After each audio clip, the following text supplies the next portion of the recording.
Assalamualaikum warahmatullahi wabarakatuh.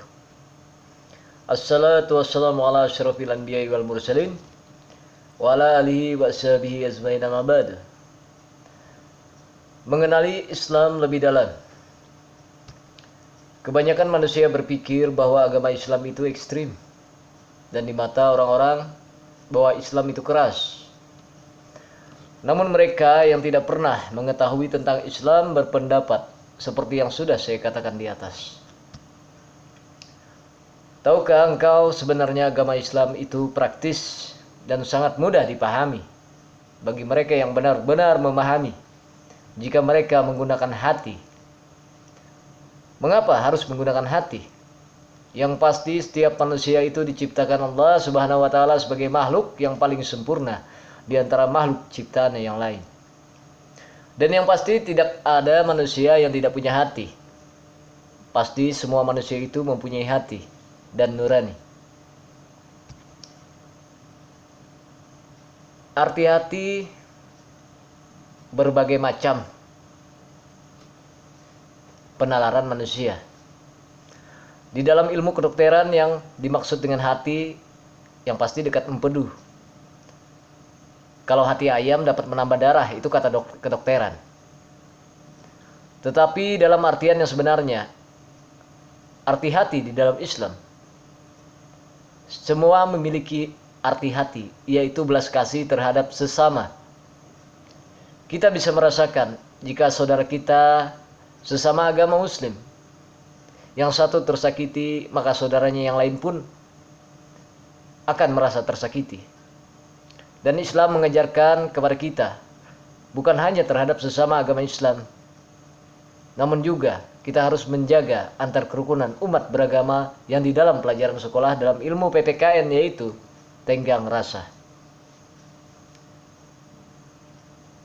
Punya hati, semuanya. Rata-rata manusia pasti mempunyai hati. Namun hati ini terbagi menjadi dua bagian, yaitu hati yang keras dan hati yang lunak. Hati yang lunak bagaimana dan hati yang keras bagaimana? Mari kita uraikan. Hati yang keras yaitu bukan hati yang ada di dalam tubuhnya yang keras, sekeras batu, tetapi cara akal berpikirnya yang memberontak sehingga tidak sesuai dengan keinginan hati dan nuraninya. Kita mengambil contoh. Contoh yang pertama, pelanggaran rambu-rambu lalu lintas dengan jelas di mata kita, melihat dan sering mendengar bahwa melanggar tata tertib peraturan lalu lintas dapat dikenakan tilang. Tetapi masih saja hati sekeras batu. Masih banyak pelanggaran tata tertib yang dibuat pemerintah seakan-akan buta huruf, dan yang lebih parah yaitu buta warna. Lalu apa jadinya generasi kita? Bukan polisinya yang salah atau bukan polisinya yang bodoh, tetapi karena dampaknya salah satu penyakit hati yang susah untuk diobati. Contoh yang kedua, hati mengatakan haram, namun mengapa masih dilakukan? Hati mengatakan itu tidak boleh dilakukan dan hukumnya salah, satu termasuk dosa. Namun mengapa masih tetap diamalkan, dijalani, dan dilakukan? Seakan-akan hati dan akal berjalan di dua arah, yang satu berjalan ke kiri dan yang satu berjalan ke kanan. Jadi kita berpikir hati-hati, pakai hati.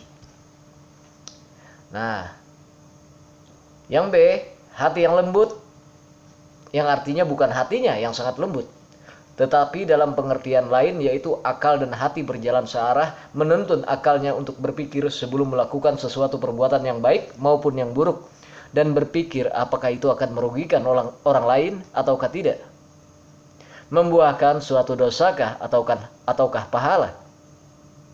Kalau akalnya sejalan dengan hati, insya Allah akalnya akan berpikiran bijak dan akan selalu berbuah baik dan mendapatkan pahala, insya Allah. Islam itu mudah dipahami bagi yang memahami Islam itu sendiri. Dan mengapa Islam itu sangat keras bagi mereka yang tidak memahami?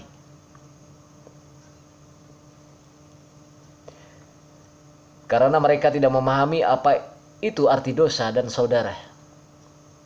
Dan tahukah engkau mengapa Islam itu sangat sensitif dan protektif terhadap saudaranya? Karena mereka tidak ingin saudaranya dizalimi, disakiti, dihianati oleh orang-orang yang mendoktrin dan merusak saudara mereka dari ajaran-ajaran barat yang merongrong dan merusak akhlak saudara mereka dengan berbagai macam cara yang ingin membelokkan dari syariat Islam itu sendiri. Kita mengambil contoh, pernahkah Anda melihat anak Anda atau anak tetangga Anda atau anak saudara Anda yang mempunyai anting-anting di telinga?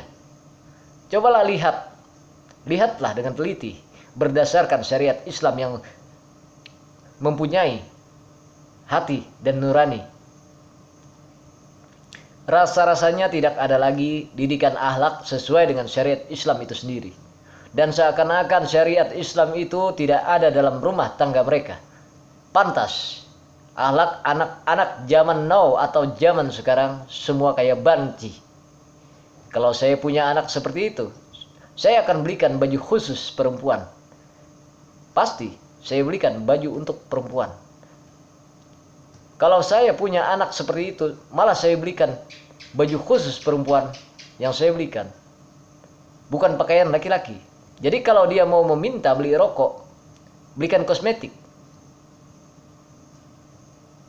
Coba ditanya, Pak, Bu, kenapa sekalian gak disuruh anak-anaknya pakai BH? Sekalian. Atau pakai endrok kalau mau sekolah.